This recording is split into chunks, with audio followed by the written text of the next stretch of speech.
Rail यात्री को एवं यात्रा समय केवल आरामदायक यात्रा नुहे बर स्वादिष्ट स्वच्छ एवं सस्ता खाद्य मिल दिगरे एक गुरुत्वपूर्ण पदक्षेप नहीं Indian railway catering and tourism corporation touchstone foundation बा अक्षय पात्र किचन सहित एक बुझामणा पत्र स्वाक्षर कर चुक्ति अनुसार एवं यात्री माने मात्र 80 टंकार पुष्टिकर और शुद्ध शाकाहारी खाद्य पाइपर। यह पदक्षेप विशेषकर सही यात्री मानक पई आश्वासन संदेश अटे जो माने रेल यात्रा समय उच्च मानर और भरोसायोग्य खाद्यर खोज करथांती। ଏହି ऐतिहासिक बुझामणा पत्रर स्वाक्षर आईआरसीटीसी अध्यक्ष तथा परिचालन निर्देशक उपस्थित संपन्न होइछि। ଏହି ଅବସରରେ ସେ କହିଛନ୍ତି ଆମର ଉଦ୍ୟମ ହେଉଛି ରେଳ ଯାତ୍ରାକୁ ପ୍ରତ୍ୟେକ ସ୍ତରରେ ଉନ୍ନତ କରିବା, ସେ ସମୟାନୁବର୍ତ୍ତିତା ହେଉ, ସ୍ୱଚ୍ଛତା ହେଉ କିମ୍ବା ଖାଦ୍ୟର ଗୁଣବତ୍ତା। ତେବେ ଏହାର ମୁଖ୍ୟ ବିଶେଷତ୍ୱ ହେଉଛି 80 ଟଙ୍କାରେ ପୁଷ୍ଟିକର ଶାକାହାରୀ ଖାଦ୍ୟ।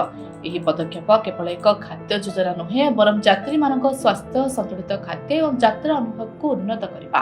ତେବେ ଏହାର ମୁଖ୍ୟ ବିଶେଷତ୍ୱ ହେଉଛି 80 ଟଙ୍କାରେ ପୁଷ୍ଟିକର ଶାକାହାରୀ ଖାଦ୍ୟ। ଏହି ପଦକ୍ଷେପ କେବଳ ଏକ ଖାଦ୍ୟ ଯୋଜନା ନୁହେଁ ବରଂ ଯାତ୍ରୀମାନଙ୍କର ସ୍ୱାସ୍ଥ୍ୟ, ସନ୍ତୁଳିତ ଖାଦ୍ୟ ଏବଂ ଯାତ୍ରା ଅନୁଭବକୁ ଉନ୍ନତ କରିବା ଦିଗରେ ଏକ ଦୃଢ଼ ପ୍ରୟାସ। ରେଳ ମନ୍ତ୍ରଣାଳୟ ଓ ଆଇଆରସିଟିସିର ଏହି ସହଭାଗିତା ଆଗାମୀ ସମୟରେ ଅନେକ ଷ୍ଟେସନରେ କାର୍ଯ୍ୟକାରୀ ହେବ, ଯାହାଦ୍ୱାରା ଲକ୍ଷାଧିକ ଯାତ୍ରୀ ସିଧାସଳଖ ଲାଭ ପାଇପାରିବେ। ରିପୋର୍ଟ, JBR समाचार।